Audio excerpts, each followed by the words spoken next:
a Bktb Pth for 2025. I have been doing Bktb for over 7 years, and you would think I would have figured it out by now, but to be charitable, I think everybody needs a reset, and I'm probably long overdue for one. I sort of ground to a halt, not a halt, but like a trickle for the making videos, while I'm still obviously making daily videos on my private channel. And I wanted to sort of address that and think about that so that perhaps going forward I could better engage, better be an actual presence on public Bktb, where I think the pressure of actually putting out a video that I mean for people to watch means I have to prepare it, I have to hone it, I have to actually really think about what somebody out there, if I can communicate to that somebody out there, that would be the thought. I think a lot of the reason why I've kind of ground to the halt is because of shame. My shame, kind of that my internal shamification of myself has why I've stopped. I had my initial channel, I think I kind of lost the love of that because I got involved in a controversy, and I made a video about that, and I got a lot of attention, which I don't regret. Like, around the issue, I don't regret, but I do, the amount of attention that I got, which was mostly positive. There's always, people who are on the other side of the issue, but I was mostly positive, and that probably the positive attention got to me more than the negative. And I mean, there's a lot of people who subscribe to my channel who were very supportive of what I had said in one particular video, but were not interested in what I was doing on the channel in particular. But it was just that, I stepped into the spotlight and now I don't feel comfortable anymore. And it just got worse and worse for me, of anxiety over that, over not answering comments, very nice comments from people. I did a number on myself. I think I watch Steve Donahue, and a lot of times he says, the Bktb isn't doing this to you. YouTube isn't doing this to you. You are doing this to yourself. And I completely agree with that. But it's, stimulation. This is my stimulation response without the proper kind of cognation in between. So even on my new channel, I've gotten more self-conscious rather than less. Part of that, I think, is because I am very consciously trying to be a better communicator, but that's led me to kind of start putting that the judgmental editorial side. I've let that part of me, the judgmental side of me, judge all the videos that I make and say, this isn't good enough. Oh, this isn't good enough. Oh, this isn't good enough. And then there's like a longer space, like, I film a video and then I don't want to even look at it. And suddenly, 2 months have gone by, and a video that I filmed, it's like, I don't remember what I did, and I don't remember what I was talking about. It's flotsam that I can never pick up again to actually work. But at the same time, I really enjoy creating. I enjoy creating these videos of trying to hone a presentation to reach other people. How good I am at it, I'm obviously I'm not. It's not like it's not like falling off a log for me. I have to work at it. One of my overarching themes for this year is the idea of the year of shame, where I am looking at how shame has ruled various parts of my life. Shame, self-consciousness, and one of the ways is definitely in whatever kind of creative thing I do. Suddenly my inner editor my inner mean person jumps on whatever I make and kicks the shit out of it and denigrates it and stops me from doing it. And that really gets in my way. So this my booktube channel is a really good opportunity for me to deal with that, to trying to figure out ways to get around that, to bring to light, hey, you're doing this, what do you think about this, what are the implications. So there's going to be a lot of behind the scenes stuff of just working with Shm. I'm not going to start talking about probably Shm on a booktube channel, maybe, but it won't be as it won't be a meta thing of like, oh, poor me or anything like that. It's just more like, okay, that's behind the scenes. So I want to keep on making videos, and I'm going to try and do that with keeping in mind this issue to have. Try and balance a desire to make watchable videos with me being kind to myself and to, accept imperfections. The good thing about booktube, for the most part, it is not a professional endeavor for the majority of people who do booktube channels. They are just people, hobbyists like myself, who sit down in front of a camera, turn on the camera, and just start talking about the book. Some of them have to do more preparation than others. Some, reaching back from, years of being a teacher, years of being a bookseller, they can do it off the top of their head. I do not have that experience. I do not have that expertise. I'm trying to develop some of the expertise of how to communicate. So I need to build that into my process of making videos, so I don't just go make a video, listen to it and go, oh, that's shit, and then walk away and not do anything and just feel crappy about myself. A good example of this just right now is my recent tag video, the Crimson Shadow tag, which I filmed it my first try, and then I listened back to it, and I was like, oh, fuck, because it was all full of ums. This, that, this, that. And while I know a lot of people, a good hunk of people will just be very accepting of that, or will, maybe they'll watch it for a little bit and then they'll just silently turn it off. Now it's something I can't unhear about myself. And there would be a part of me that would be just like, okay, I fucked up. I'll just never publish it. I'll never do the video. I'll never do the tag. Oh, well, another failure for Jay. What I did do is go, okay, yep, that's full of ums and stuff like that.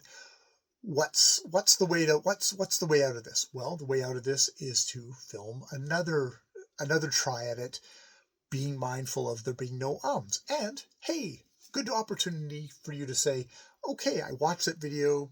There's one part of there like, oh, I didn't need to talk about that. I won't talk about that on my second thing. Oh, I was sort of struggling with trying to I think it's a tag by somebody who's relatively inexperienced at making tags, and it doesn't really have a theme. What theme do I see there, and how can I overlay that on this tag? Still just answering the questions, but I can overlay it with, this is a chance for me to explore my history of enjoying pulp fiction, and for me to say, oh, well, what's a pulp fiction now, just as kind of a summation thing, and try and give it a more of a kind of a contour to the video. So it's a second draft. Oh boy, second drafts are awesome, because oftentimes you look like an idiot on your first draft as you're thrashing around, but a second draft you can seem slightly more intelligent. So I refilmed the video. I did all that. I have not, at this point, I just did that. I have not gone back now to watch that video. My hope, my suspicion is that at the very least it will be a better, more engaging video than the first one. Hopefully it's not also 10 minutes longer, but if it is, I don't care at this point. If it doesn't have as many ums, I've succeeded there.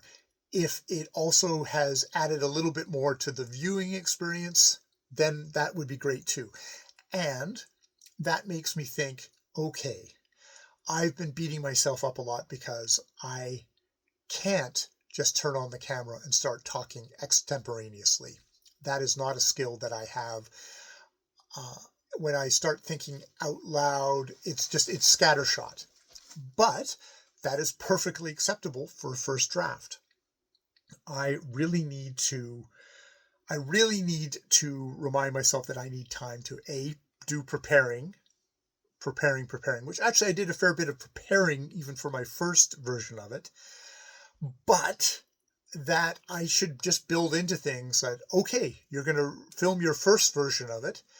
You're going to watch that. You're going to think, what can I do to improve that? Is it ums? Is it talking about putting in extraneous things? Is it, oh, this doesn't really have a shape, but, oh, look here, I've got all the raw materials now, and then filming a second version. Perhaps that is just what I need to do, is just always have two versions of a video up. I mean, maybe I'll luck in every once in a while and say like, oh, I don't think I can improve that. I have a feeling a lot of times I'm going to go, oh, I could probably improve that. And just build that in as something that I do, so I don't just film it once, expect perfection, and be depressed and stomp away to go, oh, you're a shitty person, you're shitty at this, you can't do this. It's like, instead say, no, that's not your process. Your process is to do two versions. I'm going to go with two versions. I think if I start going, if I overdo it and I'm like, you've got 10 versions of something, I think that would be a mistake. I think that would be just another way to stagnate myself, to block myself from actually releasing anything. It's just like, okay, do one version, do a second version. I mean, if the second version is egregious, maybe try a third version, but at a certain point, buddy, you're just going to have to let it go. And that's the other lesson that I will need to learn. But so, try not to get so hung up on perfection, hung up on wanting to be something that I'm not, that I don't put anything out. So my idea is to kind of give myself deadlines for prep, deadlines for a first version, then for a second version, and then for publishing. So kind of just try and click through in a fairly efficient manner. Also put that up on I got a doggy painting in front of me. Put that up there just as a gentle reminder. No ums. Remember that whenever you're starting a video. No ums. Try and remember that. So that's just, realize that this is just a part of the process, and that it hopefully will make me a better creator of videos going forward. So for me, I'm trying to really be careful because I'm using notes at the moment. I found when I use notes, I often look down at the screen, and that's when I'll use my little catchphrase that I'm trying to avoid, the no those things anymore. Well, there'll always be some, but not as many. So the videos that I'm thinking about doing at this point are excerpt theater, which is reading out a small excerpt of a work and focusing specifically on that little excerpt and discussing that little part. So it will have to have a little synopsis, the excerpt, a discussion of it, and maybe a reflection on how that kind of relates to the wider work. A small library book, a small free library, little library book haul, which is the little free libraries that are dotted around the thing. It's probably not going to happen very often. I happen to have some books at the moment. I'll have to talk about whether I even read physical books anymore, whether I'm a complete fraud by doing a haul that way. Book reviews, definitely continue on with book reviews. That is something that's the reason I have a BookTube channel. Tag videos, because tag videos are a nice structured way of getting to do discussions, and the best tag videos have the theme built into them. The Crimson Shadow tag didn't really have a proper theme attached to it, but I think I did a good job of deducing one. I think it was there. It just needed to be highlighted a little bit more. So I feel good about my work there. I guess I'll see how Bucky749 feels about that, but we'll see.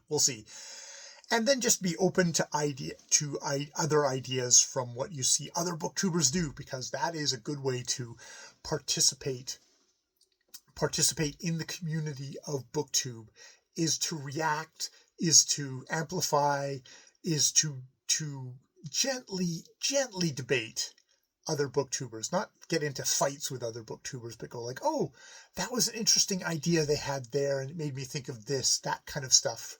That, probably more than the comment section, is maybe a place where I can find some way of being a community-minded fellow when I have troubles with that But yes, most important thing for me is keep in mind process, that this is how if I set up a process for myself, it's not, oh, I film a video and then I pass or I fail. It's, I film a video, oh, I learned something, I figure out it's a draft, and I figure out, oh, this is how I make a better video, and then I make a better video, and hopefully that is what I can spit out.